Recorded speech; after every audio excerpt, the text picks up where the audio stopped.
Welcome everybody to Lights of Miiva, episode 84. My name is Samalander, I'll be your GM, and I have some players. My name is Zerger, playing Lumi, a Circle of Stars druid. Hi, I'm Suda, playing Riisha, a roguelok who is lost in space. I'm Mia, playing Beraald, the ranger with a large raccoon companion named Lucy. Oh, is that me? Because we're missing so many people? Yep. Yeah, that's me now. Sorry. I'm Ash, and I play Eberkeet the Wizard, among other things. It's complicated. I feel like that's a very accurate description of your character. It's complicated. So last time you guys arrived at Forest Cliff, and got off the dock, walked onto shore after paying off some docking fees for the salty lady, and decided to get yourself some supper that wasn't salty. You in fact had a very fancy meal and paid a lot of money for it. And it's midnight-ish on the 4th of Topaz. It'll be the 5th of Topaz when the clock strikes midnight. You are near the docks, and the night is calm.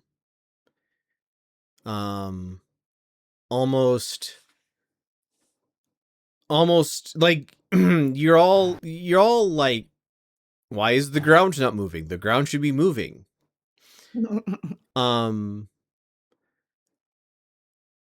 And you see it's weird. It's dark. There's not much for street lamps, so it's really dark. There are occasional buildings that have magical lights on them, but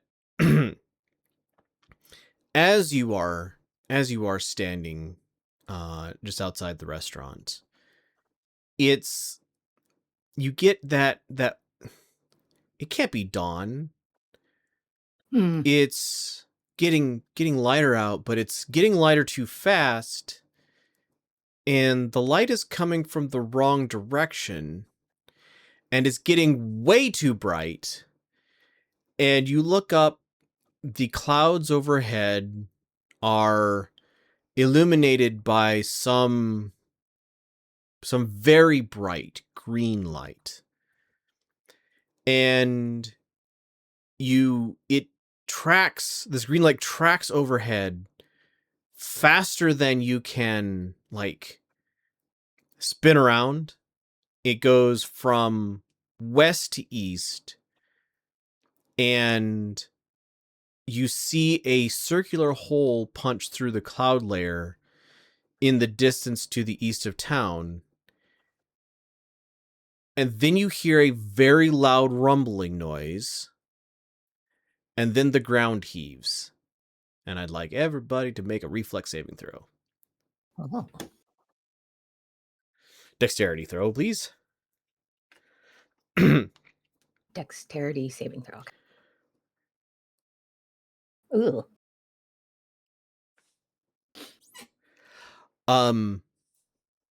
Eberkeet and Beraald, you both misjudge the you're used to the ocean roll. It's you kind of get a feel for it. It the ground leaps up, throws off what you're expecting. Your knees bend, and they end up bending so far that you just end up toppling over. You take 1 point of bludgeoning damage as you fall down. Beraald, you are tangled in. I think you had Lucy and the baby Bjorn. Or Um, I don't remember for certain, but Lucy is under you, around you, or otherwise entangled with you. She squeaks a bit as you land on her. Oh.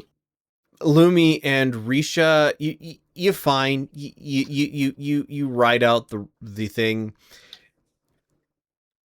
and at about the same time that the ground, just moments after the ground heaves, you hear a thunderclap and see a plume. No, you wouldn't see because it's dark.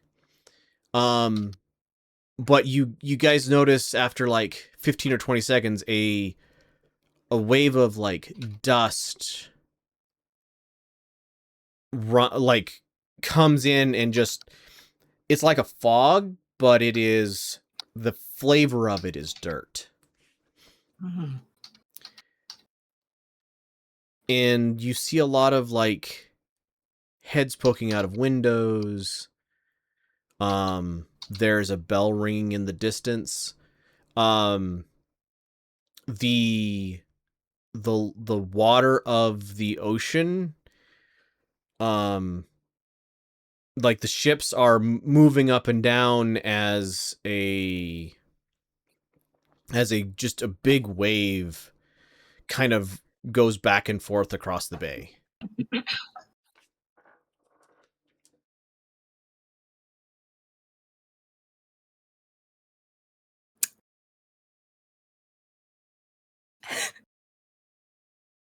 Uh-oh.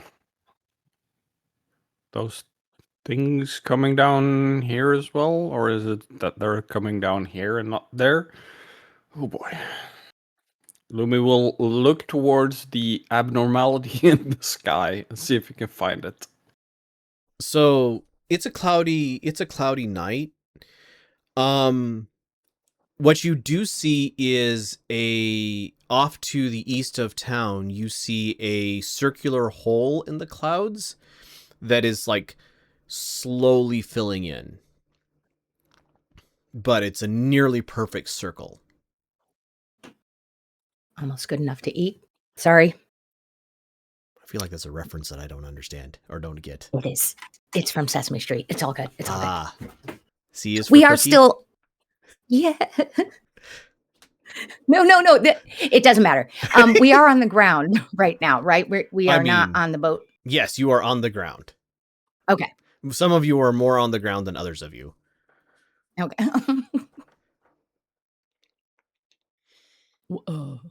What just happened? What's happening? Not sure, but I'm suspecting some of the things that are in the sky, which I don't like, has come back down. Rather big one.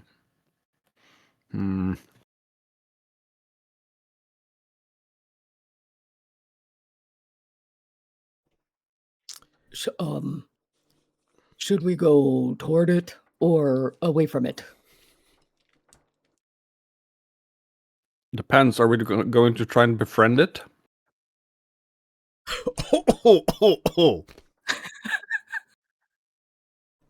Please take a point of inspiration for the burn. I know.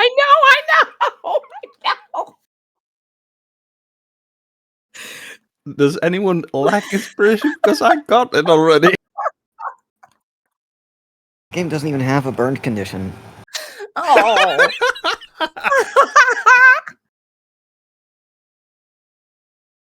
Are you ever gonna give that up?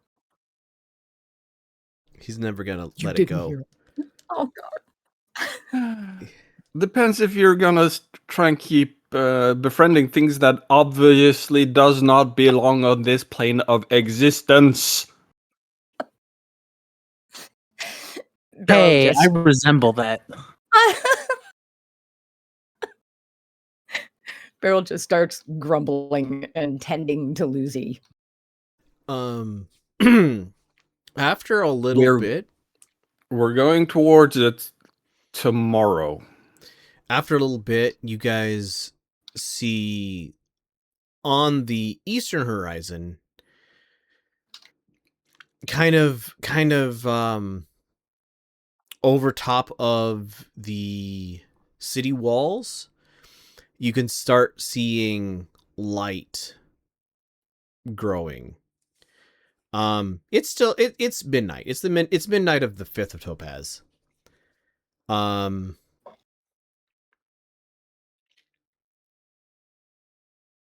There's definitely glowing light in that direction, though. Or we're gonna be met along the way. Jeez. Jeez Louise. Fine. And Lumi will start stomping off towards the light. All right. You guys head towards the eastern edge of town. There's no, like, you don't know where the gates are. The city watch is, there's a few city watch out and about. They're like going up down the streets with lights, checking on things. There doesn't seem to be anything too urgent other than the glowing light in the distance. But the city watch isn't really doing a terrible lot about that. Can I have everybody make an investigation roll, please?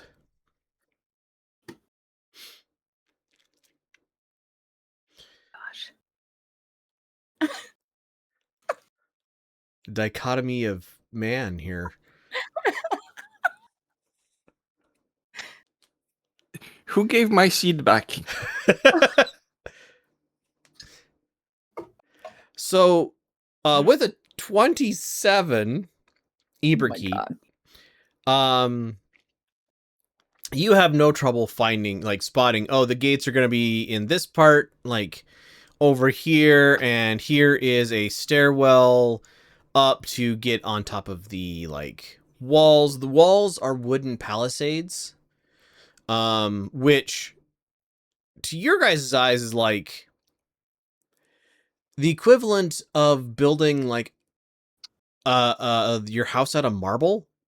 I mean, you can do it, and it's not like that expensive if you have a lot of money, but it's still like seems extravagant.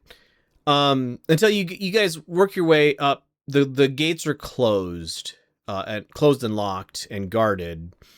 But you work your way up to the like edge of the wall. The walls on the inside. It's just stairs. There's no like buildings blocking people from climbing the stairs to get to the platform on the wall. And you get up onto the walls and look out, and this town is probably 200-300 yards of cleared land all around the town, at least in this eastern direction. And beyond that are the largest trees you have seen in your life. And you realize that the Palisades, the actual like trees used in these Palisades, instead of being vertically sunk into the ground, they actually laid them on their sides. A single trunk is taller than any of you, including Zari. And there's very little taper from one end of this to the other end of this, and like 200 feet of trunk before a like vertical post. So you're looking out at these trees. They are 500 feet tall, vertical, like conifers. These are like evergreen type trees.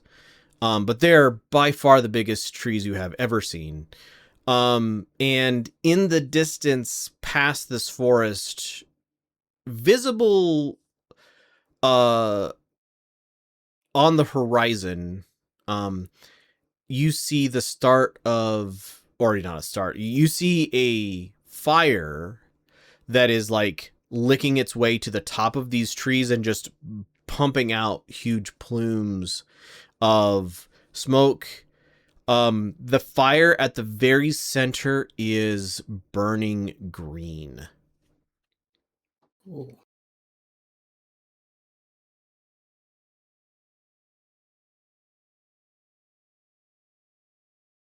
Is that something we would have ever seen before or anything like that? Do any of you have any like metalworking craft skills? Or anything right. that might be similar? Metalworking tool proficiency, knowledge, something. What would a good knowledge skill be? Let me open up a character sheet. Nature, probably. Yeah, nature wouldn't be bad as a choice. Considering the alternatives are Arcana, History, and Religion. I would say nature would be a good knowledge skill to roll if you have nature trained. I do. Ta-ta. Lumi, yep, it's definitely green. It's green and it burns. Because that is fire. Well, tell you what, I'm gonna spend my inspiration. There you go. Because I never do. You can't roll worse. You definitely roll better. There we go. On a 24. So something very we'll give you with a 24 we'll give you some more information than just specifically what might be causing that to be burning green. There's a forest fire starting in that direction. Woods, like trees like this, are hard to get going, but if you can get them burning, it's gonna be hard to stop it, right? These are very big, very old trees. Mm. And they may live through a forest fire. It may just burn underbrush, right? With a 24, okay, that is a forest fire, and the green fire in the center of it. It's not like green smoke, or clouds of mystery, mystical stuff. It is green fire, and you know that when you burn copper, it burns that color. So there is a significant copper metal fire, which is significantly hotter than like just fire, right? Burning in the middle of that forest fire. Oh boy. There is a noticeable breeze starting up toward the fire.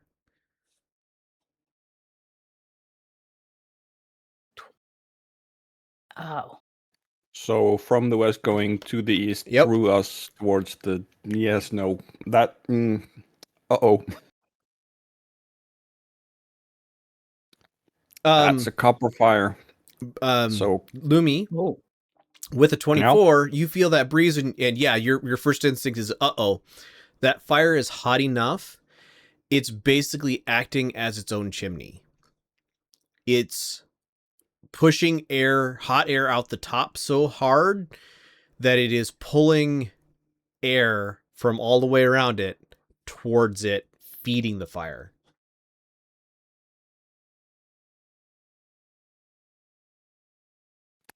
Lumi will look around and try to grab the attention of a guard and figure out which one of us talks the same language and get them to ask, how far out does that look?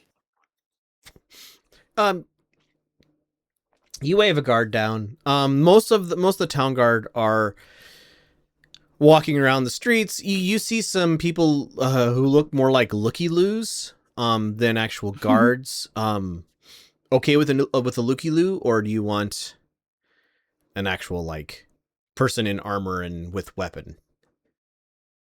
I would like someone in the guards because they might actually know by guard rotations how far out things are. Right. Or at least a more educated guess than a looky-loo that's like, oh, it's a day and a half. Right. All right. You see they're the ones who are walking around with like hooded lanterns and have pikes. So no problem finding one.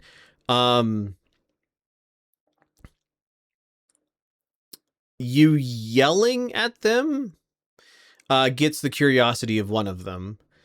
And he walks up to you and says in Northern Common or Kartukian, yes, sir, how may I help? Which is where I get the help of the rest of my party, because Lumi does not speak Kartukian yet, but wants to know how far the fire is. Do not believe Beraald can help, hasn't been able to help. I know at least one of the AFK people can help. I think Criior does speak Kartukian. Let me Do load up we this wanna- character sheet? Oh, I do. Oh, there you go. So, Lumi has. I mean, do you translate for Lumi? Yeah. Okay. So working through Iberkeet, the guard goes, "Oh, how far out is that?" And he goes, he steps out, and like the breeze is getting stronger. He's like, that's like on the horizon, maybe over the horizon a bit. Boy, that's really bright. What's the green? By the way, I don't say how far out is that. I say, what is that longness away? Sure. Ooh. Nice. Oh, that's Because I'm very bad good. at this language. Right. Oh, no, but that's so good. Sorry. He's like, oh, I'm not sure. Why is it green? Shrug and say magic. Oh, no, that's fair. I don't know, maybe 20, 25 miles. Is it getting closer? Could I have everybody make me an investigation roll, please?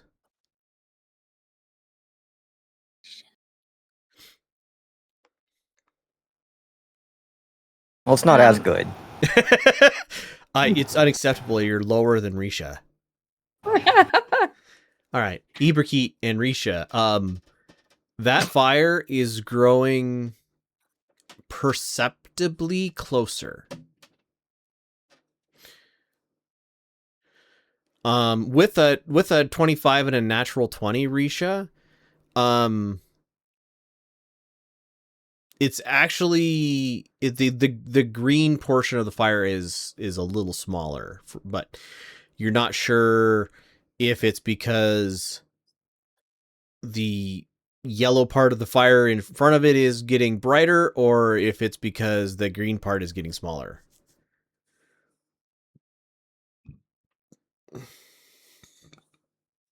Risha's unusually perceptive today. She is. You have the second highest. No, me. All right. So it's 20 miles away. That's a solid day of walking. But yeah, I tell Lumi, since Lumi's the one asking. Mhm. I don't interpret him. I don't interpret the guy asking the question of why it's green. Right. Mm. I'm not a professional interpreter. So it is a perfectly reasonable answer for him to just say, "Ah, it's magic." Like that. That's just like, oh yeah, that tracks. Sort of. And I look like I know about magic. I'm cloaked. I'm masked. I have. Yeah. You look But authoritative. I'm also armored. So I don't know. He knows about priests and preachers and clerics. That's true. I have a holy symbol. Uh-huh. Visible.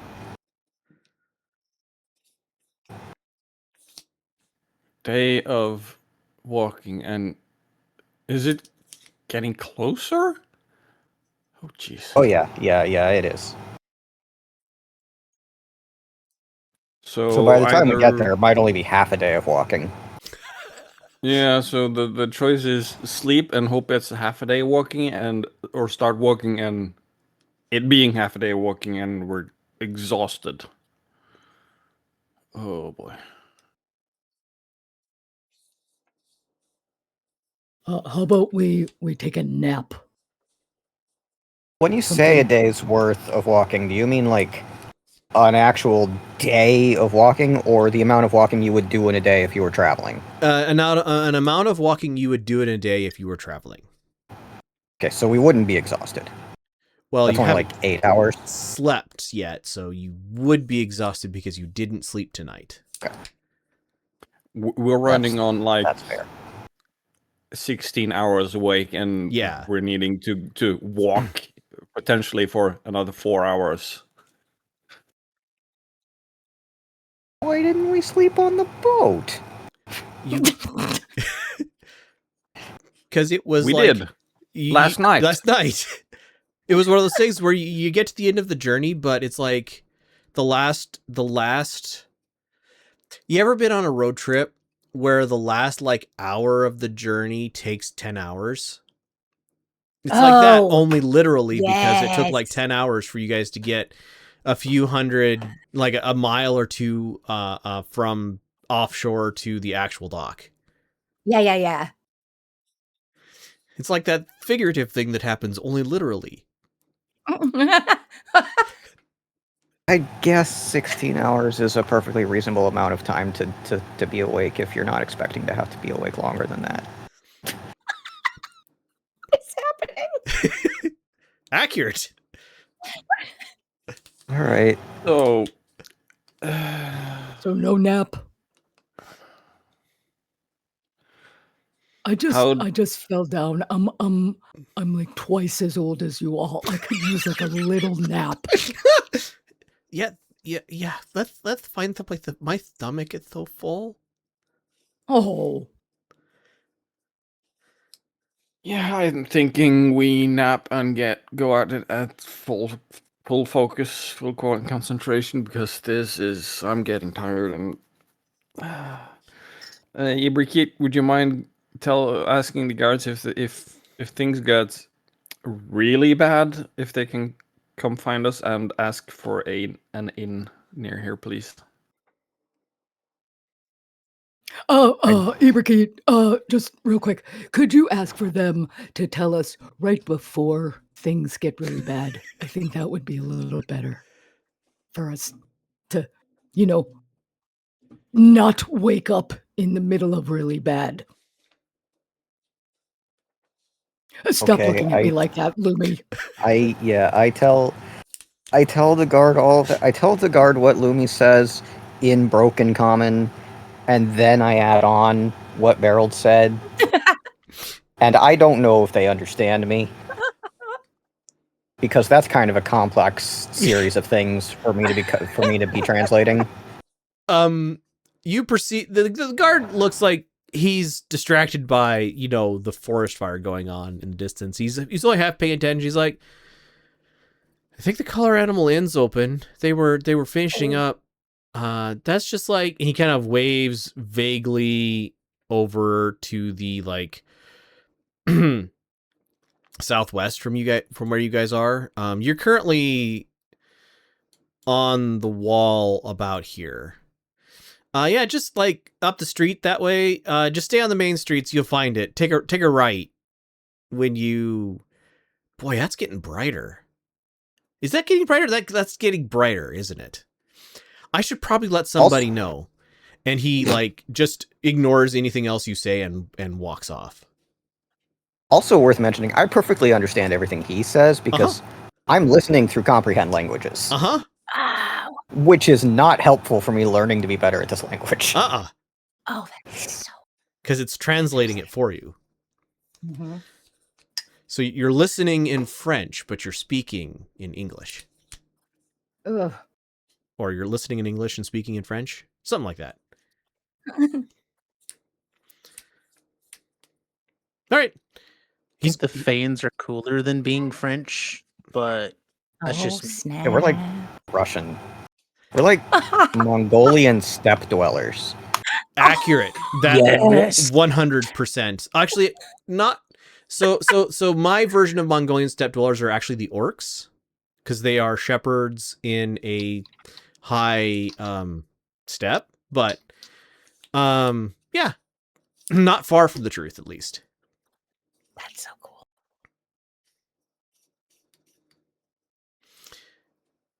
All right. Anyway, yeah, there's a color animal in this way.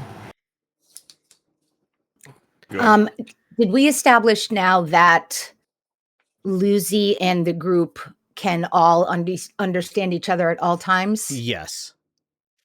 Okay. Lucy now speaks Feyan instead of speaking Lucy.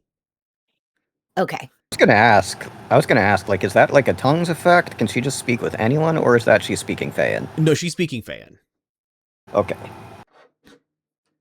I would like to request that she be very excited that we are going back to the Color Animal Inn. With her some of her fur still colored Yes. from the last time. Yes. Okay, yeah, Iberkeet did say, and Yeah. so yes, as soon as that look, Lucy's got that tired animal look, like the droopy eyes. And Yes. Oh God. you don't think she's playing it up, but she might be playing it up. And then she hears Color Animal and she's like, "This is the best day ever," and just down the stairs out into the street. She's going.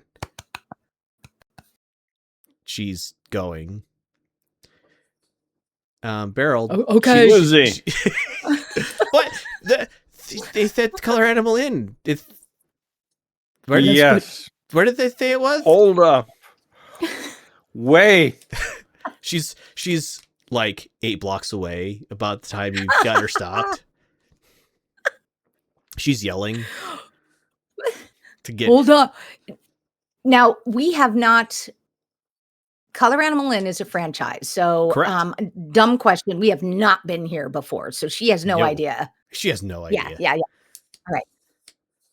Wait, hold on. Come here, come back. I can't run right now. Come here. Wait. Yeah, but it's No, it's okay. But okay. It's okay. Gets okay. that Come- the chastised puppy look, Yeah. and she's walking her way slowly back. I'll carry you. Okay, he's and up tapping his into your chest. arms and and on your shoulders, kind of wrapped around your torso and on your back. Go, girl. That This way, is much maybe. nicer. I didn't actually. Is she right? I didn't actually like understand what direction they said to go, though. But you know, he waved his hand in this direction. She is 100% wrong. Okay. You are confident. Okay. And he Lucy. just starts petting her. Lucy, Gently. You're Snoopy. we're in a place where we're not familiar and we're not known, could you please not bolt like a bat out of hell like that? I'm not. Please. I'm not a bat out of hell. I'm a raccoon from the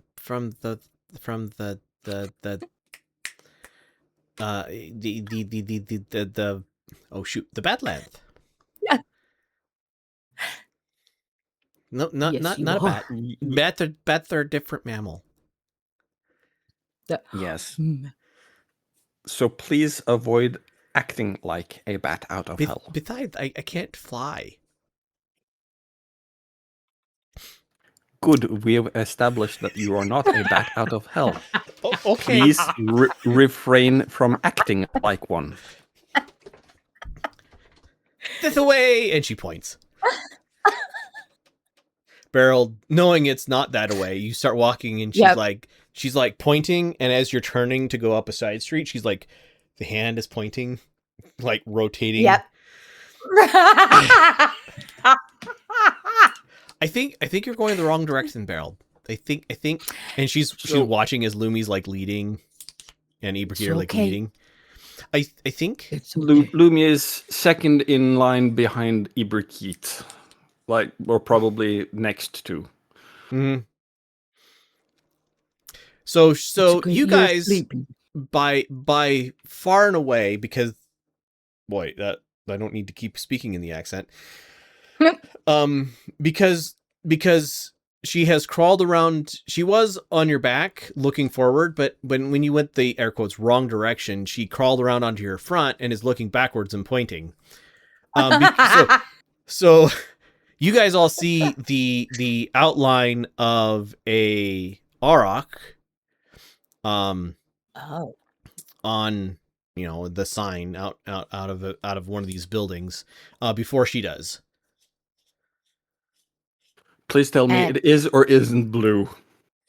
It's blue. Well, the outline is blue, but the sign is whitewashed with a white center. Yeah, but rock and blue. So Lumi will probably Blue stop rock. in the middle of the road and, No, and auroch. just look at Aurch. It's a type of cow or bull. Eh. I think that's how you spell it. I think I'd spell it wrong. Yeah. They're extinct. They're very large. Aurchs. Aurochs. AURCH brought up an image of a movie. Sorry. Oh, okay. No, Aurochs. Aurochs. Got it. They are what cows are descended from. Like So we we see. so when you think of cattle, you think, ooh, really big, you know, beast. Auroch were almost buffalo sized, and very mean tempered. But they look basically cow shaped. So Yeah. bison, but cows. Bison, but cows, yeah. All right. So yes, you guys arrive at the Color Animal Inn, and Lucy's like, I really don't think we're walking in the right direction, because she's still staring behind you. So Beraald would like to gently turn her head around with his hand. What, you know, you don't have to. Oh. Oh, hey, and she's down off of your chest and is attempting the door. The door is not locked, but latched. Her hands are pretty nimble. They're not quite door handle nimble. So she's like, and it's not like a lever action handle, right? Okay. So she's like, rattle, rattle, rattle, rattle, rattle, rattle, rattle, rattle, rattle, rattle, rattle. And about the time Okay. you're saying okay, a very sleepy person like opens up the door and like blearily looks out at y'all, and Lucy is into the room. Lucy, what did we say about bats out of hell? Here for our there's apologies. food is we don't have any more food for the night, but rooms. Speaking in common, not fan. Oh. I'm guessing, Ibriki, that the person is asking about rooms. Please say yes and indicate 3 doubles or 6 singles. Yes, I relate this information as best I can. We have 4 singles that we can get some pallets for, and y'all hear a crash of pottery, Oh no. and this person stops and goes, "The paint was put away." Beraald reaches into his pocket, and what would be a generous amount of coin to give this person for just Lucy? Generous amount of coin would be like on the order of 5 bronze or possibly 1 brass. Let's do yes, 5 bronze, please. Okay. I'm so sorry. He's like, "It's okay." This is for everything she's going to do. So he doesn't understand what you're saying, but he understands the intention behind it. And he Yes. like lets you guys in. He's looking real sleepy. So the inside of this space is there's 2 magical lanterns behind the bar area that are casting not enough light for the like main dining space. There's a bunch of unlit oil lamps spread around, and Lucy is currently on she's got a pot of red paint in one hand, and she is currently like trying to outline her shadow, which because she's backlit, onto the whitewashed wall. But every time she like leans over to draw, her shadow changes and shows she's like, so she got paw covered in paint, finger out. She's leaning in, and she's like, no, and she's leaning in, no, and then it's like tries to lean in faster and get the drawing, and then she straightens up. No, it's not right. And she wipes it, just smearing red paint, right?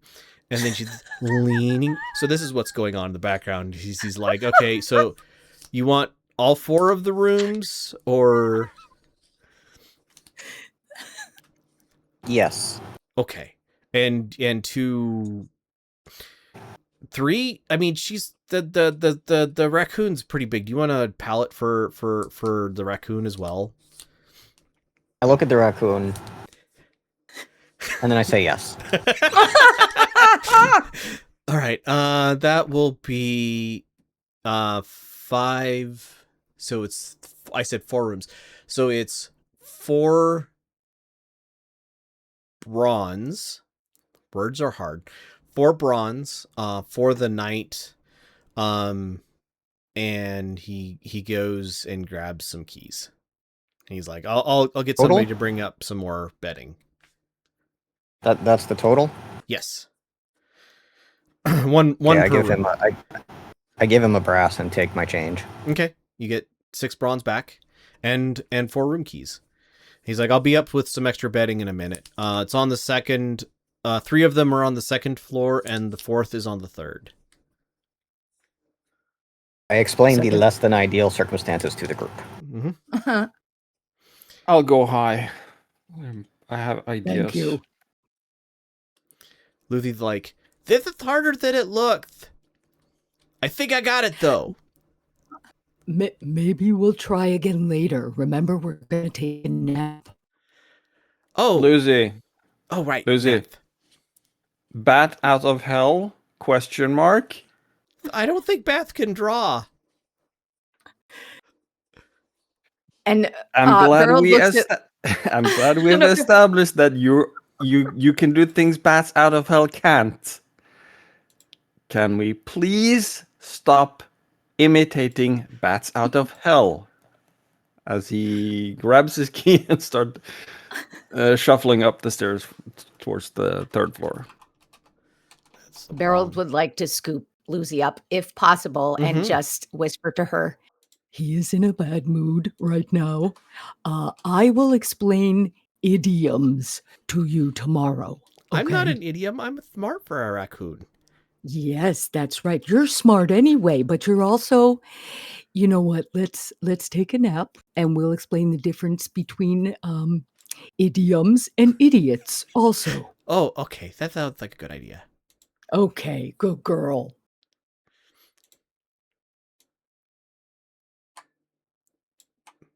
That is a bad way to mark it, but it marked it for now. All right, I can fix that later. All right, so yes, sleeping arrangements are Lucy and Beraald get one room. Lumi and question mark. Oh, by the way, there's just a single right paw print of red paint going all the way up to the room. Even if Beryl's carrying Lucy? Oh, sorry. "Oh, sure." Yeah. No, but her arm can be out. So I so, think- Yeah, so there's how not narrow is this hallway? It's pretty narrow, I guess. so okay, I like this better. So I was imagining her walking and leaving paw prints on the ground, but I much like better her sticking her hand out and just a red line Yep. on the wall. Can Beraald just notice that, walk back down and and leave how many, leave like a couple more bronze. Okay. That like 3 more bronze. Right. Is that okay? Yep. Okay. And then walk back up. So you notice this, you turn around and you walk back, and as you're walking back, now you realize it's parallel lines. Because the Lucy's big and the hallways aren't terribly wide. Beraald will try to gently take her hand and like maybe put it on his face or something, or his chest. Okay. You know, I really like this place, Beraald. This is a great place to stay. I agree. And you know what, hun? We would like to come back here at some point, I'm sure. So we probably want to be on our best behavior. Best behavior. To be clear, hold on. I can see you thinking, a little one. I like your art, but maybe we ask permission first before we start putting our paw prints on the walls. How's that? Oh, okay. So we'll ask tomorrow. Yes. Good girl. It's better to ask forgiveness than permission. Yeah, Right? no. Oh, No. that's backwards. No. It's something people say. My father used to say it to me, and I don't think that's a good way to live your life. Oh. So Other you, people may disagree. So you should die your death that way? Oh, yeah. We'll talk about idioms tomorrow. Definitely. Remind me. Okay, idiom tomorrow. Yes, got it. Yes. Good girl. Okay. So when you get up to the room, there is y'all, despite Beraald being in a separate room from y'all, you definitely hear Lucy cleaning herself off in like there's probably like a bowl of water or whatever in the room. Actually, there's probably a jug of water in the room that Lucy has just, taken over. So so y'all hear cleaning up a raccoon, and however you arrange the sleeping arrangements, the remainder of the night passes without any real incidents. I have things to do Okay. in the evening Ooh. and night. Is Go there for an it. openable window in the room? Yes. There's no glass. So if you open the shutters, the room is open to the air. Good. So I will say to whomever is sharing a room with me, if any, I'm gonna go look at the fire and just Lumi turns small and owl shaped, Okay. and I will take off towards the fire. What is your fly speed? 60 foot. So it's twice as fast as walking. Yep. You get so you ride your way up to a fairly good height. Eberkeet, you gonna send Jawbreaker along too, or leave Lumi by himself? Jawbreaker needs to sleep. Okay, so Lumi, you are a lone owl in the Unless night. familiars don't need to sleep. Actually, I don't know that they need to sleep. It doesn't say they don't need to eat or sleep or anything, but also, like, being a familiar, he's Fae, not Beast. Yes. So, like, that's your call. But Honestly, the Fae rules are different than people rules. So I will let you decide. I don't have any strong feelings. You can decide if Jawbreaker needs actual physical nourishment on the prime material plane, or if they can just like sustain themselves on the magic of the bond, or if they need to go, like you can put them back on the basically put them in hiding is not the right word, but basically transfer them back and forth from prime material plane Right. to their home plane. Do they hunt and sleep and stuff while they're not on the prime material plane and don't need it when they're back? So I am I don't keep him stored in his pocket dimension very often. okay. That's like rarity. I need to keep him protected right now. Sure. Is when I do that. He's pretty much always out. Sure. But I've also been narratively describing him as a Fae spirit Yep. that has taken material form. Mm-hmm. So I've also described him hunting and eating true. when we're in downtime. So Yeah. So it's up to you, and you can think about this for a little bit. But does Jawbreaker hunt and eat because he enjoys hunting and eating, or does he hunt and eat because he needs to sustain himself? I'm not going to kill your familiar. Yeah. So here's another consideration. Owls are nocturnal, but he's usually active when we are, which True. is usually during the day. Yes.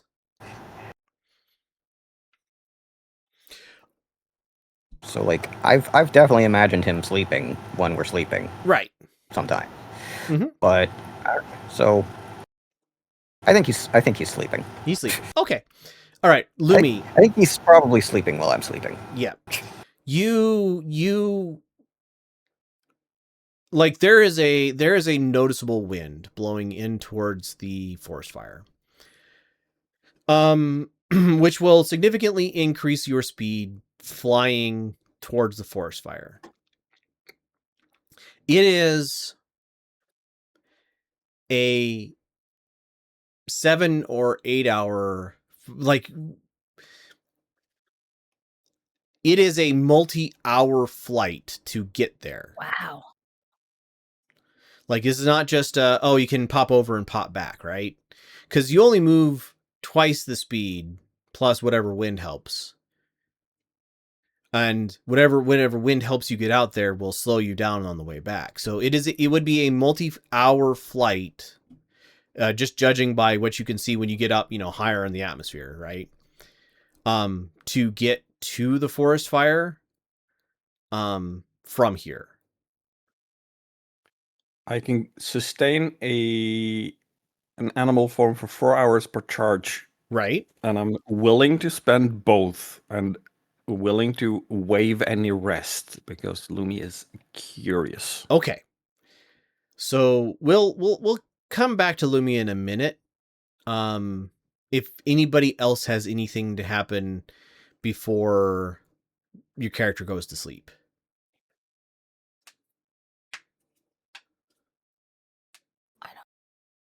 We were talking about this before. I don't have any spells that need prep. Okay. Yeah, and none of that's before you sleep anyway. Yeah. Usually Okay. it's right after you wake up, or often it's right after you wake up. And is this I get my hit point back sleep This or is a short rest. So Okay. if you want to, So you you- can spend a hit dice for your 1 hit point, but I would suggest against it. okie doke? Thank you. Because you guys should have had a full up on long rest when you came into town, so. Yeah. Then I'm milking this tiny knee injury, just letting everybody know. Aha. You have a slight bruise. Yes. When you only have 57 hit points at level 9, being down 1 kind of hurts. But Mhm. Oh. I'm not going to spend a hit die. Okay. All right. So it sounds like nobody else really has a lot. So, Lumi, Yes. it will be a 3-hour flight out and a 5-hour flight back.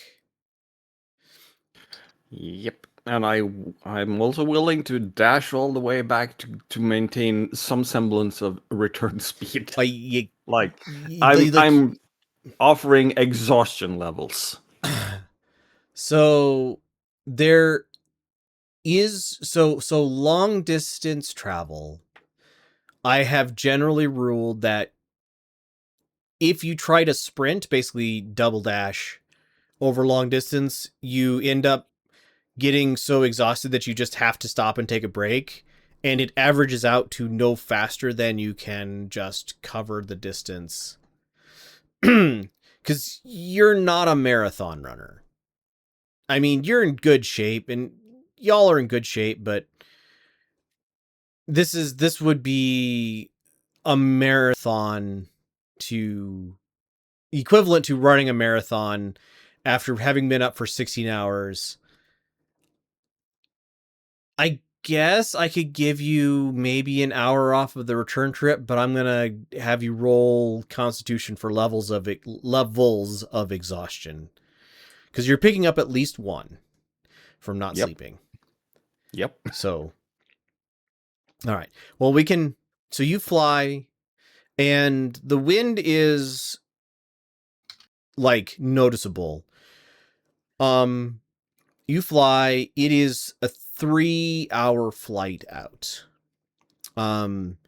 It's the middle of the night. It's 3-ish in the morning when you get there. So the only real light here is the light of the fire. Please give me an investigation roll and a nature roll, please. Are you committed to this? Because if you're not, and before you do, I want to say that 2 levels of exhaustion cuts your speed in half until your next long rest.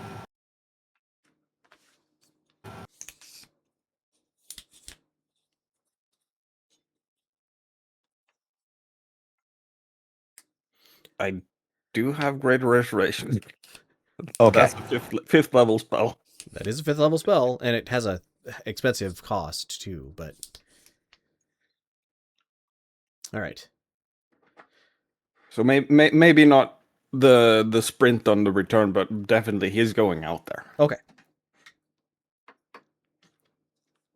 So you said investigation and nature. Nature. Yep.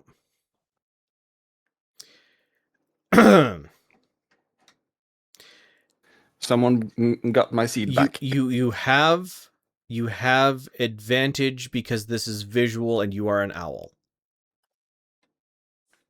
On at least the investigation roll. Because I think it's perception and investigation checks for visual things for owls. I think technically just perception. Fair enough. All right, with an 18 I'm investigation. searching for it on the Roll20 compendium as Yeah. we speak. With an 18 investigation, with a 7 nature, you get that this is a forest fire. It is burning merrily, and there are animals and beasts and monsters fleeing ahead of it. And it is moving at a... Like, you fly up to near the edge of this fire, and you realize that you're glad you're flying, because if you were walking, you would be running away from this. Like, this is moving faster than 30 feet per round speed.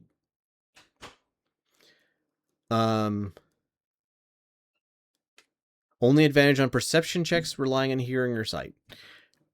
Okay, well, with an 8 or with a 6 investigation roll, so that was your nature roll. This is a forest fire, it is moving fast. With the investigation roll at a 6,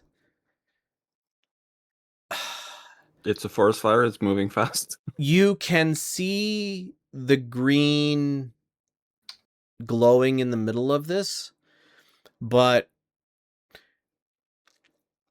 you shy away from like you see birds trying to fly up over this and getting incinerated by the towering fire pillar, and you're like, maybe I don't get closer enough to see better. Unless, I mean, you could choose to try again by getting closer, but that has risks. And at this distance, you see a smaller green fire in the distance in the center of what looks like a glowing canopy of burnt forest past the actual like fire line.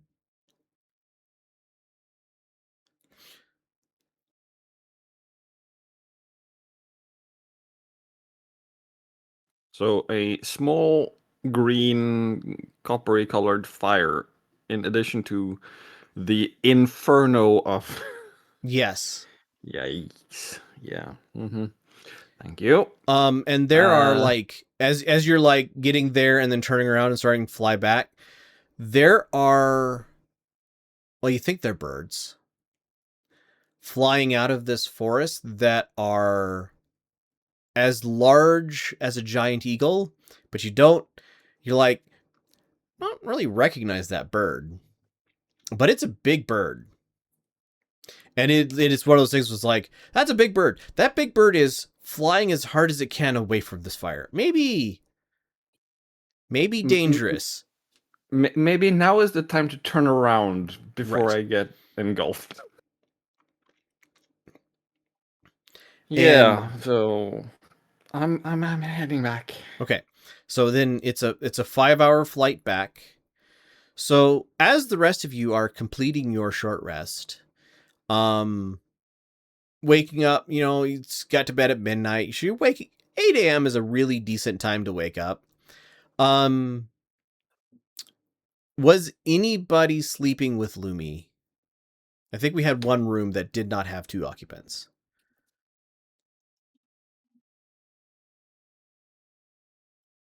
And Lumi was the only one on the 3rd floor. It's up to you guys. I'm the only room We on the could- 3rd floor. Correct. We could say Zari or Criior were. Sure. Let's say Criior. So as Lumi, you get to the room. You left the shutters open last night. The shutters are still open. So as you land, Criior greets you with a.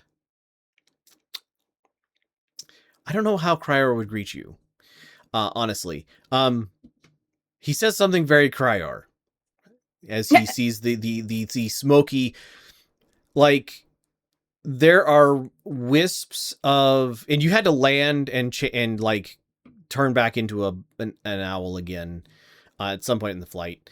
But you, like, smoky feathers. The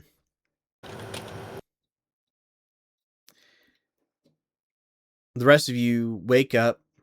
Beraald, you wake up and like Lucy is. She had bedding on the ground. She has taken that bedding on the ground and she has worked her way under the like bed frame, and she is like on her back, paws out, like Ugh. splayed out, mouth open, tongue lolling out, and just snoring. Beraald gets that feeling you get when you have a pup who feels that comfortable in your presence. That, like, makes you feel good. That's what's happening Mhm. for Beraald, and he's wondering about waking her up.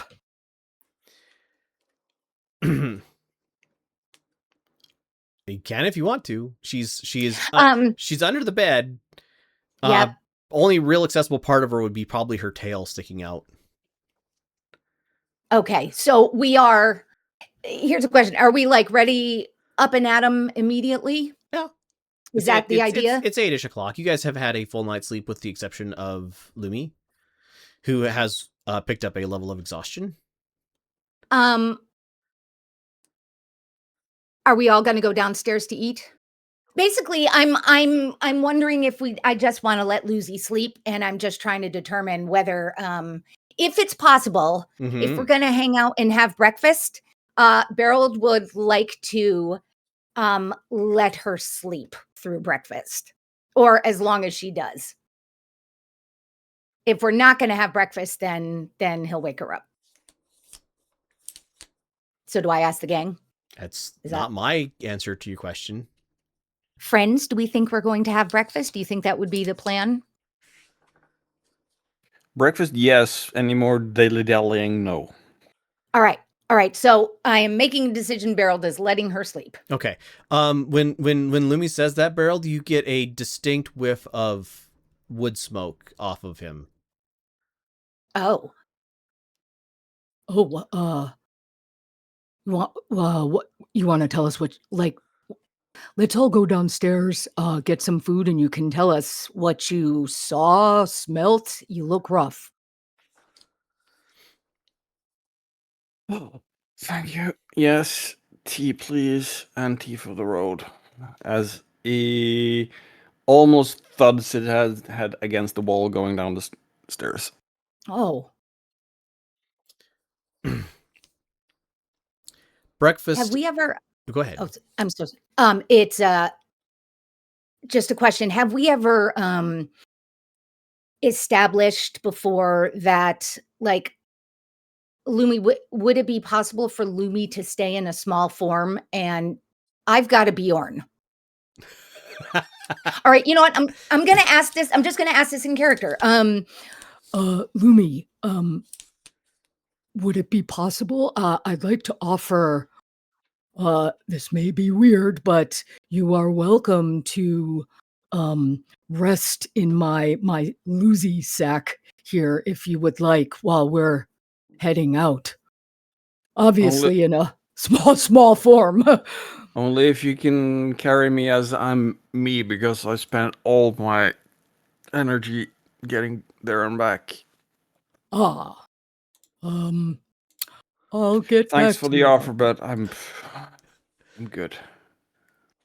Okay. So you get down. Breakfast is not served at the tables, but it is served at the bar. And as you get up to the bar, they are offering hoe cakes and fresh squeezed tropical fruit juice. Oh my goodness. With you can order in addition, if you would like, egg. And when you ask, because somebody always does, the person says, no, I don't mean eggs. These are not chicken eggs. You may have egg. Do you want egg with your hoe cakes?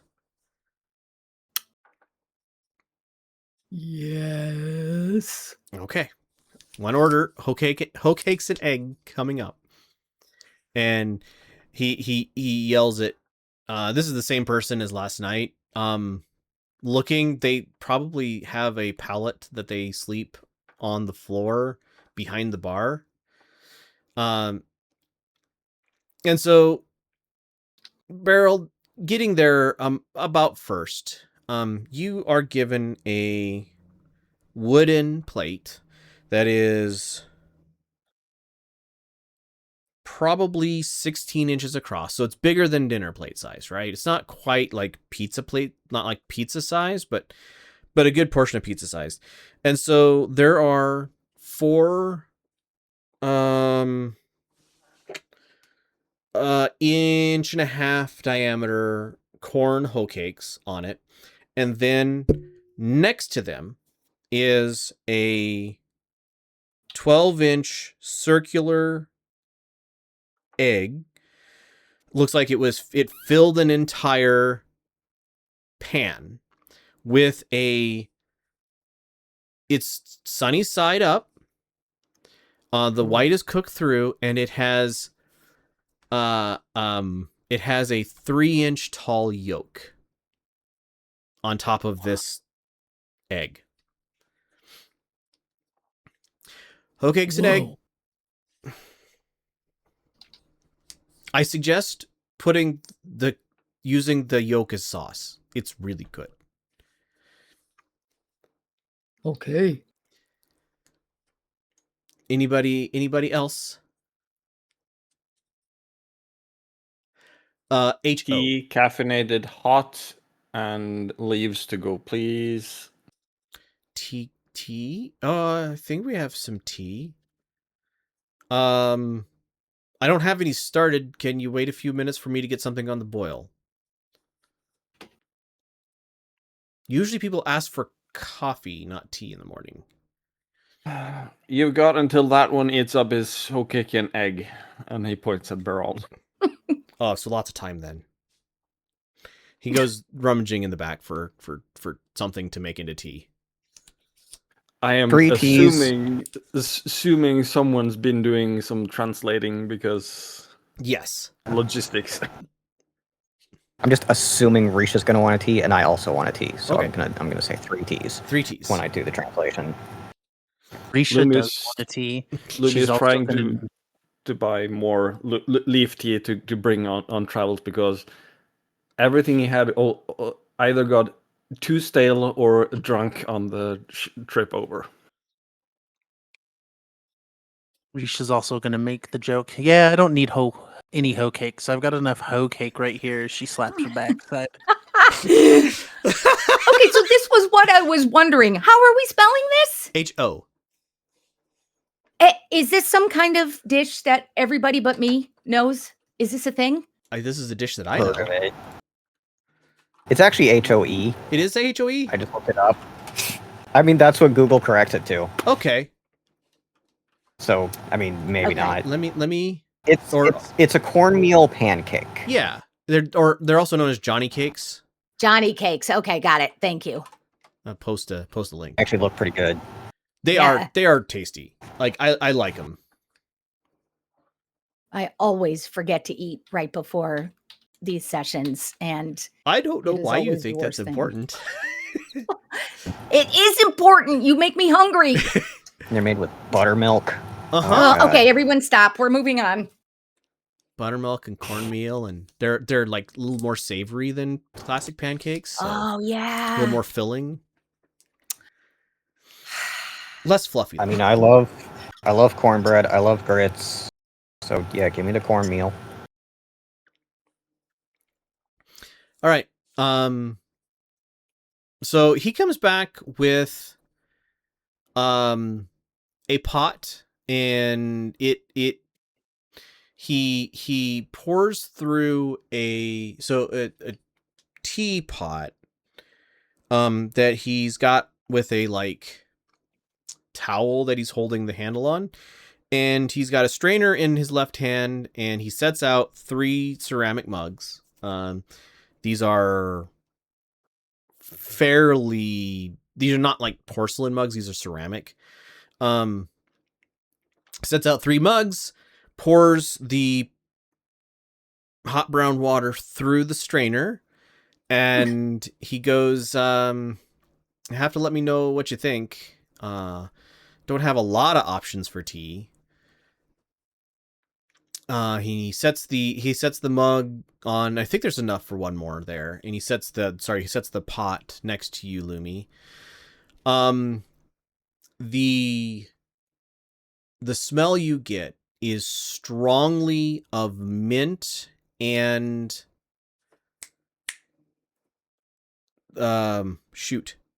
juniper. Oh, yum. And he puts a ramekin of sugar down next to it.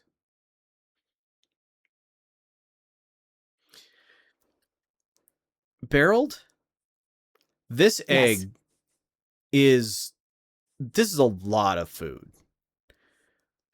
Like it's a good, like, it's pretty obvious by the time you're like stuck into it.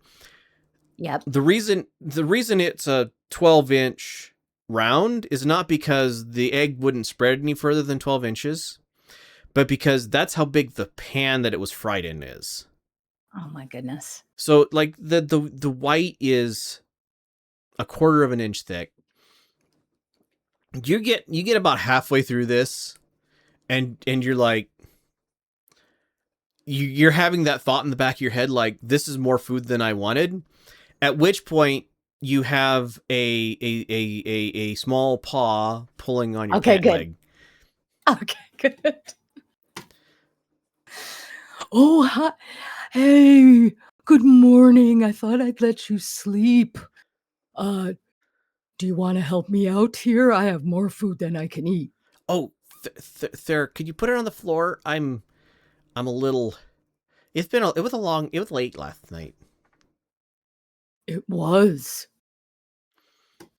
And Beraald puts the remain. Beraald puts what he can't eat on the floor. Right. So, Lucy, there's animals eating noises now underneath Beryl's feet. Lumi will wait until the other 2 have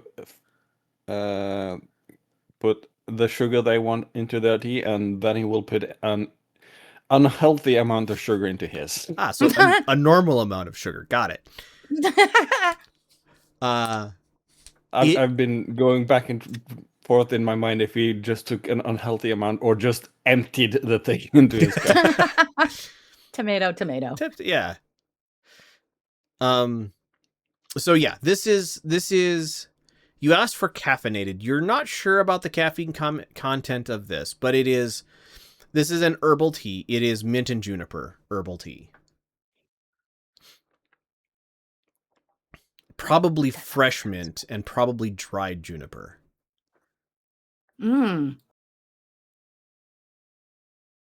But yeah, it's Lumi will enjoy comment it being good because it's about as fresh as he had in 2 months, and even then it's probably among the better ones he's had fresh, and ask for a bag of it. Sure. And he goes back in and starts rummaging around. It counts as tea. It's dirty leaf water, so it's tea. As opposed to bean soup, which is coffee.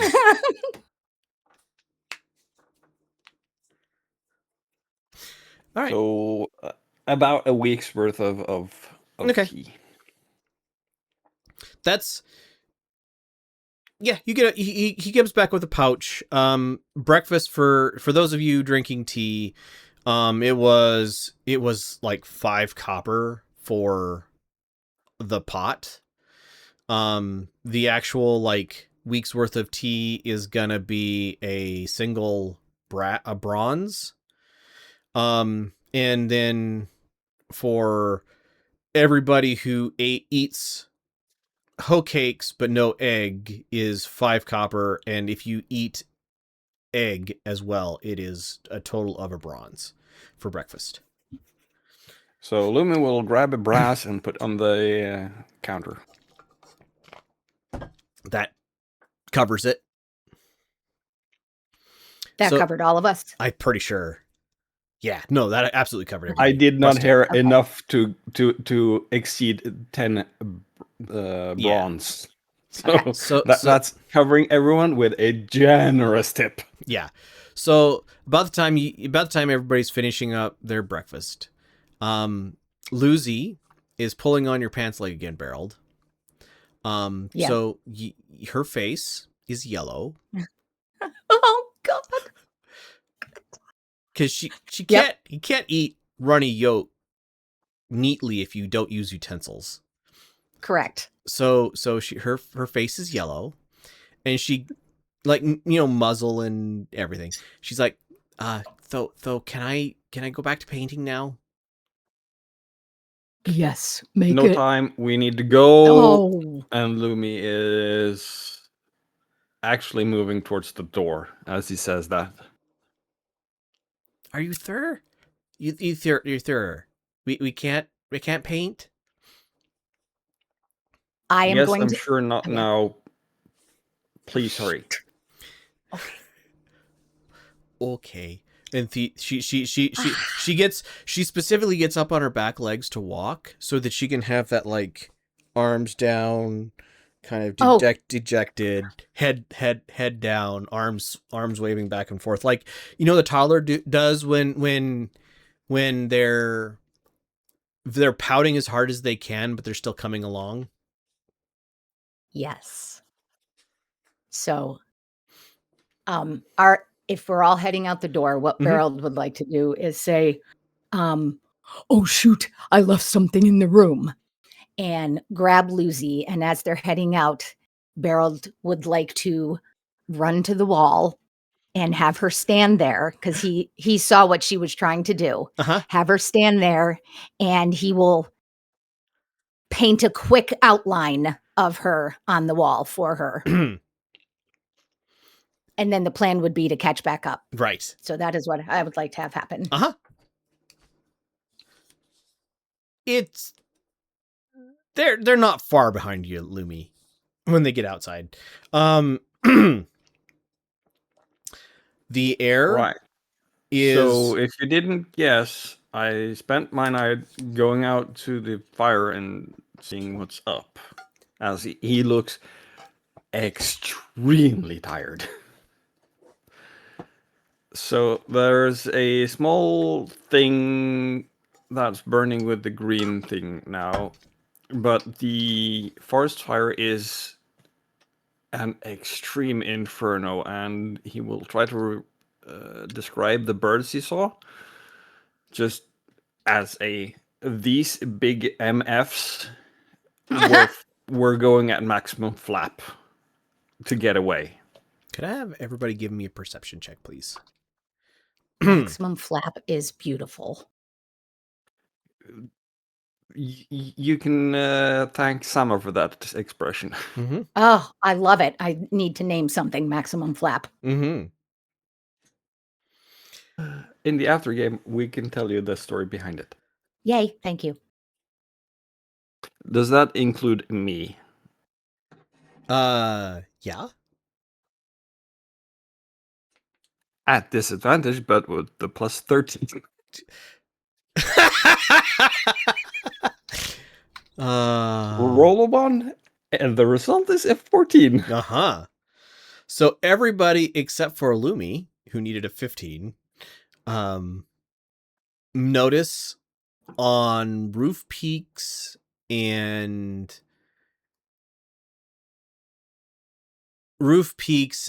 like the edge of the wall and various places around town, you guys see large, like they're obviously trying to be inconspicuous, but there's no forest here. So sitting on top of roof peaks and stuff, so large sized red-winged blackbirds. Oh, So just as a comparison, the same size Lumi is when he's a big bird, like a giant eagle or giant owl, Yes. approximately. What? thank you.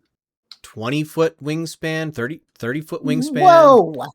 Whoa. Something along that, like big enough that you can comfortably Ride. So ride and so a large sized bird's body is approximately the same size as a horse. Oh, okay. So that's what I mean by What large horse is sized. that? Thank you. Sorry, what was that, Suda?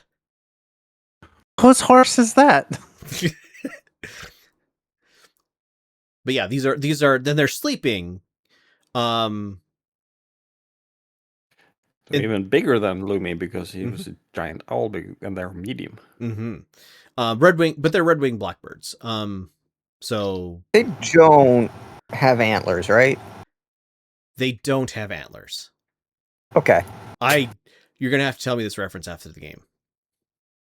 It's a D&D monster. Okay. No, I'm mistaken. Same size because giant owl is a large beast. You're gonna have to tell me. You're gonna have to post this so I can look up what monster it is. I might change them to that. Mhm. I mean, they're only CR2.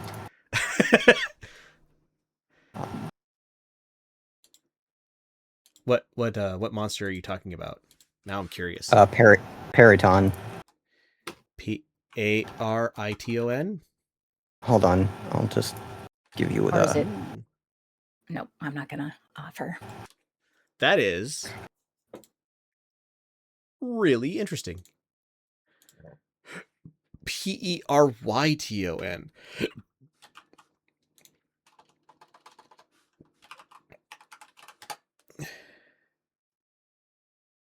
Oh, interesting. Fictional hybrid animal conveying features of stags and a bird.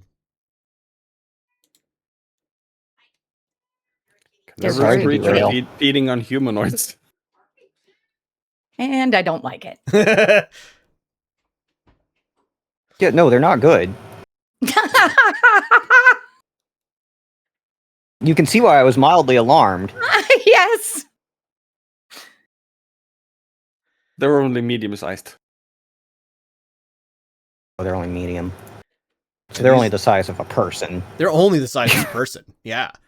Now these are large. They do not have antlers. They look like you guys, like red-winged blackbirds are a fairly common thing in the Fey and Badlands. Like they are a corvid you are familiar with. Corvid blackbirds, grackles, crows are all corvids. Ravens. There's a lot of corvids in the world. But anyway, they're a type of bird that you're familiar with. You're just not familiar with them being, horse sized. Sorry, Okay. Vuji sized, since you guys aren't as familiar with horses. And yeah, sleeping basically on rooftops and along the things. Beraald, or sorry, not Beraald, Lumi, you just miss all of this. Too tired. Yep. Been up all night. Too tired, been up all night. The other thing that you guys all notice is that it is distinctly hazy. The air is distinctly hazy. It is overwhelmingly strong wood smoke smell, and none of you have breathing issues because you're all D&D characters, but there's definitely, like, you see old people or similar, like, covering over their mouth and wheezing sort of air quality, right? It's like Canada, but in D&D. And as you get to the gate, which has been opened for the day, you can see in the distance the forest fire has, Lumi, judging by what you can see, the forest fire has slowed, but it has crossed at least half the distance between where you saw it and where you are.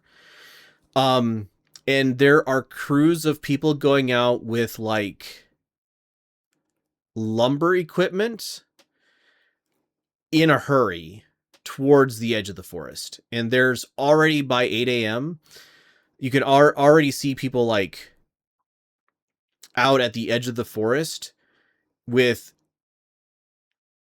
25-foot long man-powered saws, like not chainsaws, but, like, the bow type thing with push pull, right? Crosscut saws.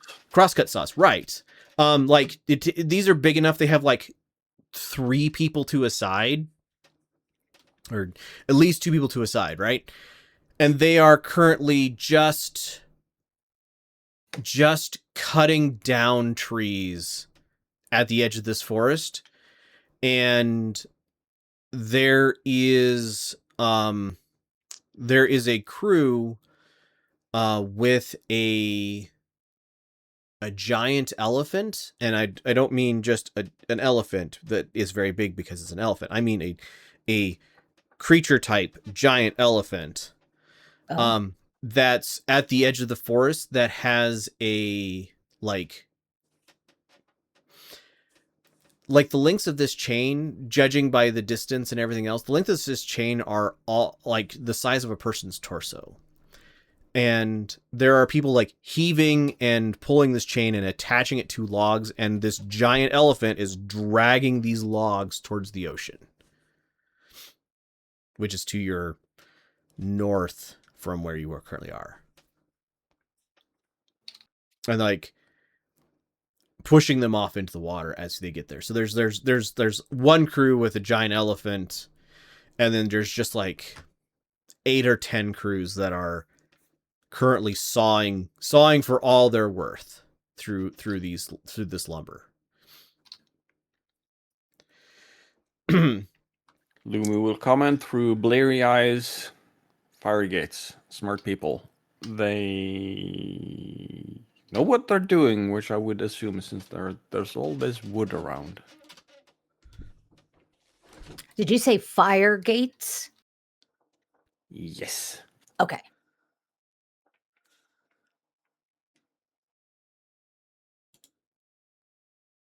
Depending if Beryl's the one explaining, Lumi will probably explain that you cut down burnable things between a fire and yourself to reduce the chance greatly that a fire jumps and continues to burn. So it's a fire, please stop here kind of deal. Right. Okay. One of the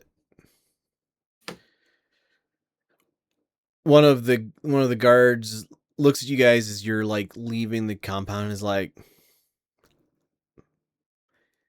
I don't know, you're not going out into that, are you? Like, it's moving as fast as a person can run. Are we? So, oh, nope. Go ahead. I will They, ask after. yeah, I was gonna say they said it in common, so that would be up Eberkeith's Mhm. alley. But we are heading. I have sort of lost a thread. So, what are we working on right now? Like, what's our goal in general? specifically now or when you got to town? When we got to town. When you got to town, your goal was to find Tiasa Right. Okay. and stop her from doing whatever it is she's doing to aid the god of undeath. Right. And now that we have seen this, is this fire in the direction we are planning to go, or have we decided to go and help out with the fire? I don't think we know which way we need to go. That. And Okay. Lumi is just doing, okay, forest fire bad, green fire bad. Need to try and figure out how, what, when, why. And has apparently just pulled everyone along. Mm-hmm. Okay. Yeah, I mean, the best I can do to figure out like where to go from here for our primary mission is I can cast locate creature, but that only works if she's within a quarter mile, Okay. That'll which is cover possible. the town? Yeah. If you were in the center of town, a quarter mile would cover the entire town. It's actually less than a quarter mile. It's 1,000 feet. So it's like less than a fifth of a mile. But Still, yeah. the town isn't terribly large. It also doesn't work if she's on the other side of a river. The spell can't locate a creature if running water at least 10 feet wide blocks a direct path between you and the creature. Oh, interesting. I did not know that. Yeah. That's an interesting restriction to have on that spell. Isn't it? Better hope there's a bridge between in a direct line between you. Huh. Maybe. It's like, yeah, I could burn a 4th level spell slot to take the wild shot that she's in this town. Beraald, so upon knowing all this, upon the guy saying, you guys are going in that, and we'll assume that Eberkeith shared that information, Beraald would like to look to Eberkeith and suggest, maybe, I don't know, are we? Do you want to do your locate thing?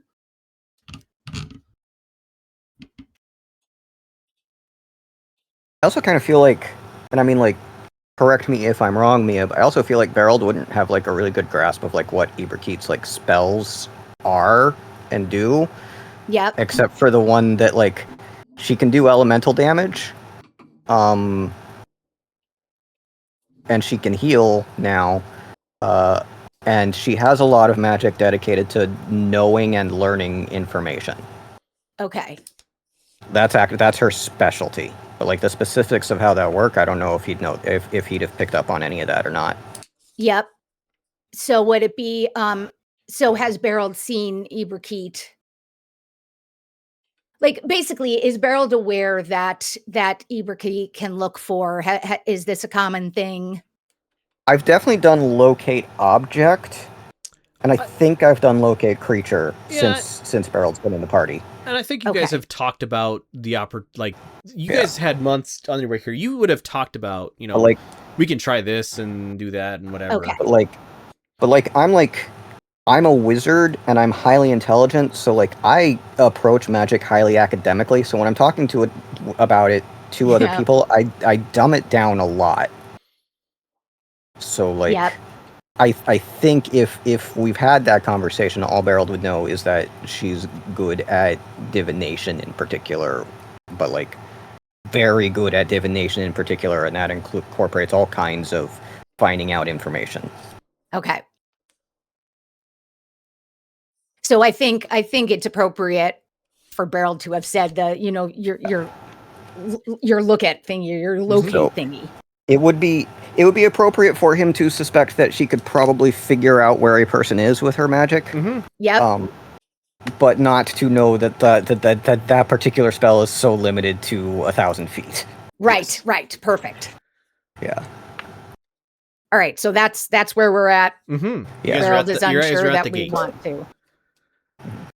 So, yeah, I could, but it would use some of my magic, and it would only work if she's in this town, and only in this half of this town.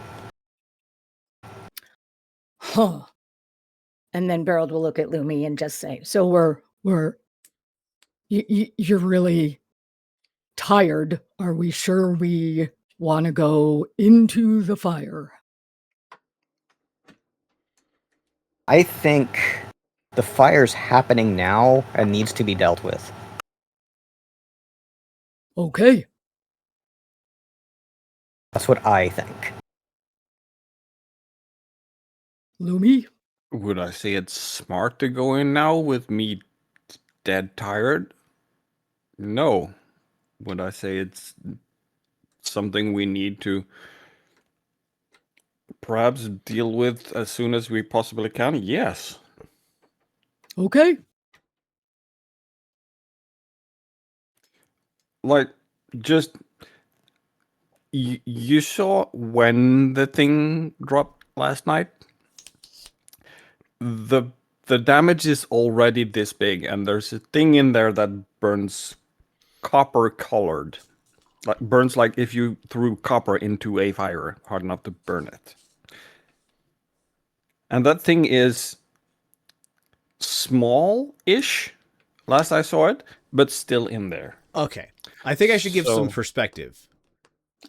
Small in relation to the size of the forest fire. Yes.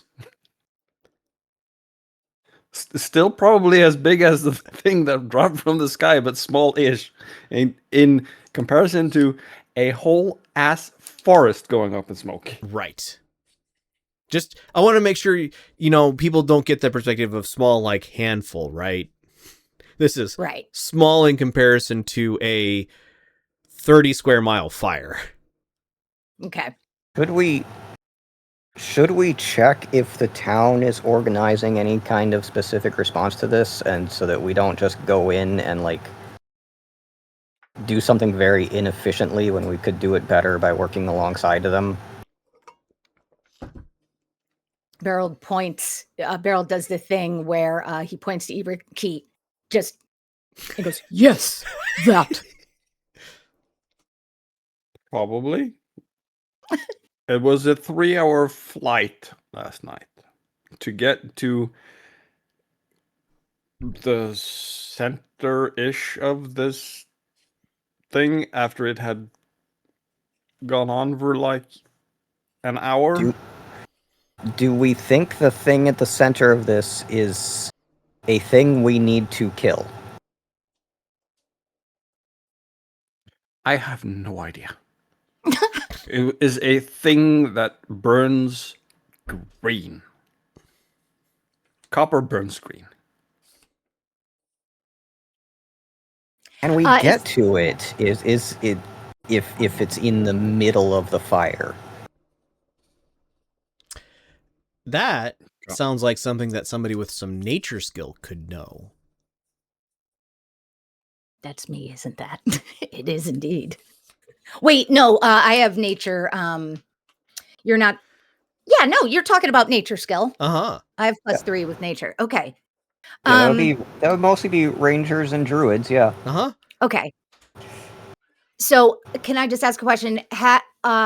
Growing up, has Beraald experienced? Are there a lot of fires that happen in the Badlands? You have experienced grassland fires.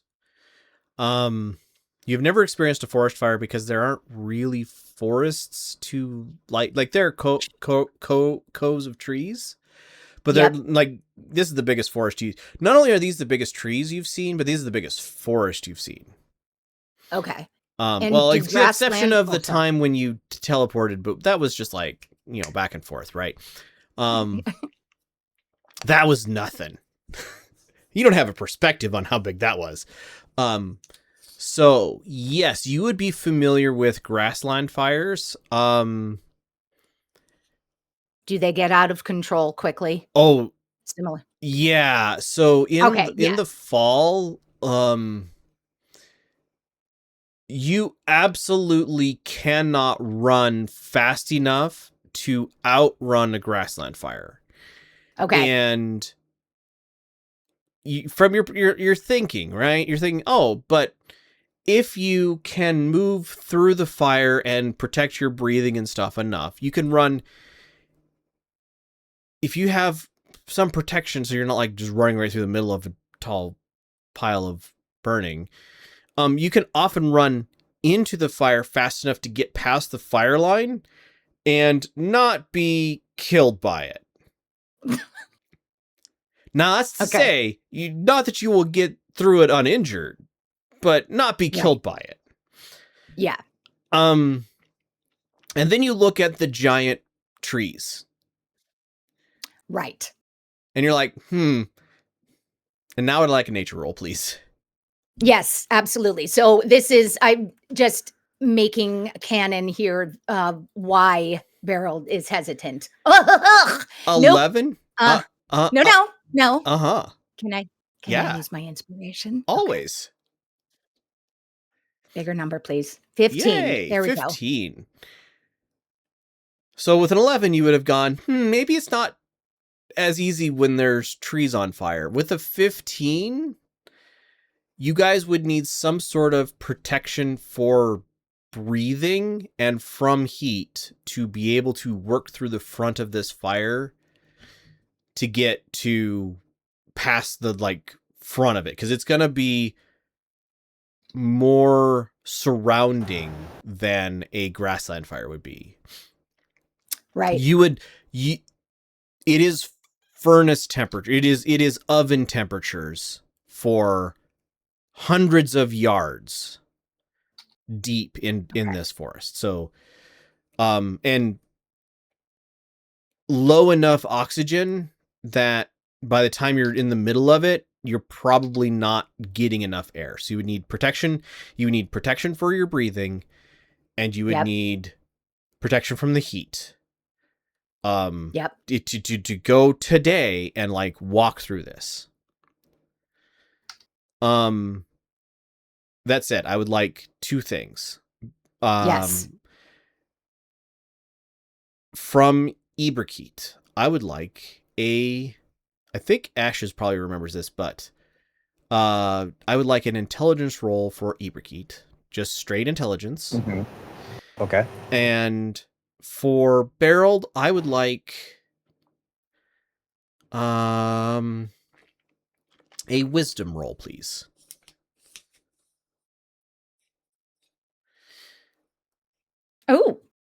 Oh wait. No, that's I fine. did that as okay. It's the same. Yeah. Fair. So Beraald. Really? Wisdom say? I'm assuming Beraald has a +2 to their wisdom modifier. I do. Yeah, but rangers aren't proficient? In wisdom? I don't know. They're not. Okay. Never mind. Fair enough. All right. It's just that's a spellcasting stat. Beraald, you, Listening. with that 15 of nature roll, looking around, the ground, there are people clearing the ground around the palisade walls of dry matter, right? Yep. You think that it is likely that there will be enough distance between the forest and the wall that the fire will burn the forest to the edge of the forest, but not burn the town. Okay. It's not guaranteed, but it is likely. And you think with an 18, which is pretty good, it will be on the order of days between when the fire gets to the edge of the forest and when it dies down enough to get through, right? And this forest surrounds the town. So if you are here, it will be, if you are here when the fire gets here, it will be days before you can leave. Unless you have some way to protect yourself from extreme heat and lack of oxygen. All right. So now that I've got the hook good and set in Lumi, Iberkeet, with an 18 on your intelligence roll, you remember a thing from your reading with Intrida back in the day, back the last time you were in Miiva. The final card that was flipped indicated that your first instincts upon arriving in town would lead you astray from your goal, and that if you let them guide you for too long, they will delay you too long.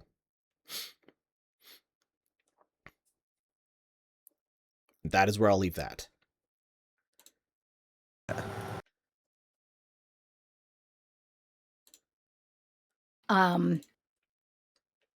So is it back to us? Yep. Like, I'm done explaining things. Yeah, no, and very appreciated for the explaining. So Beraald would like to share. Well, I'm just going to say Beraald would like to share the information about it taking the fire. We will require protection in order to survive it. And it will take a couple of days for it to get to the town. But once it gets to the town, it'll be however long for us to be able to get out again. You're thinking it basically, might be a week or so. Okay. So we have to decide. So I've said all of this. And so if we decide to stay, we are going to be here for basically 2 weeks. But if we want to move forward toward the fire or through the fire, we are going to need a lot of protection. It is too hot and we won't be able to breathe without protection. I would just want to do a being exhausted at disadvantage and base intelligence roll to see if Lumi will think of what Zerda just thought of. Okay, go for it. I'm willing to let you punish yourself. 10.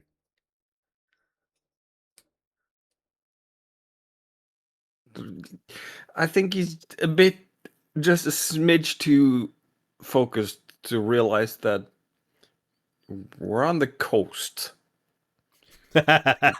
Could in theory just take a boat out and circumvent the fire line.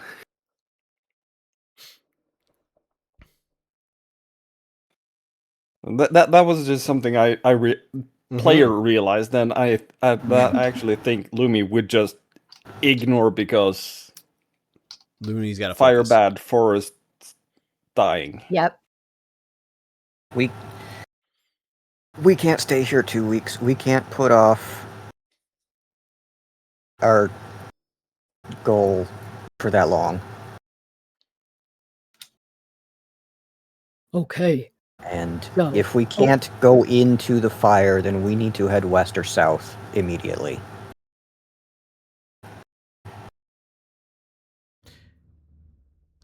Well, Lumi's looking very frustrated at the head of the party. Just like the kind of person that as soon as people stop talking, just start jumping at the balls of his feet and just but fire bad, fire forest die. we have a couple of days to, we have a little bit of wiggle room before we have to leave. We could take that time to get all geared up? Or we're just gonna have to head out in a different direction.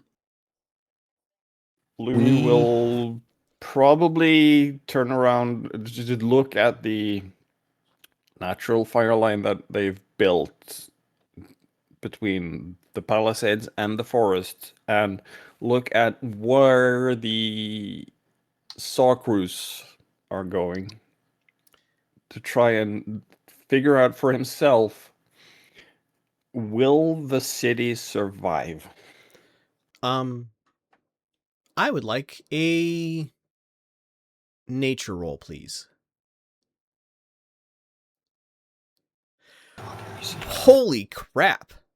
Yeah, that's nice. With a 24, you are fairly confident that barring something special happening, the city will not burn from this.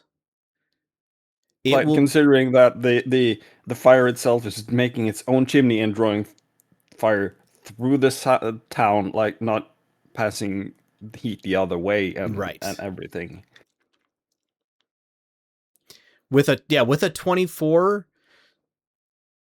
Now, that said, the city is not safe. There is an extreme amount of smoke. There likely people will die. And with some work, you might be able to save more of those people by either redirecting the fire or getting more of the land cleared or summoning a thunderstorm that reduces how fast the fire moves. Or there's any number of ways you could affect this fire to help save the town. Like, you guys have probably at least a day, if not two, to do something to the fire to help direct it. You probably have 2 days before all of the whole town, including the river, is surrounded enough by fire that you can't get through it by land. So. And Lumi does not know any control water or weather type spells. Fair enough. Yeah, control water would be great. Or what is there's like a flood spell. Control water does do the flood effect. Yeah. Cause the water level of all standing water in the area to rise by as much as 20 feet. There you go. That would absolutely slow the fire down.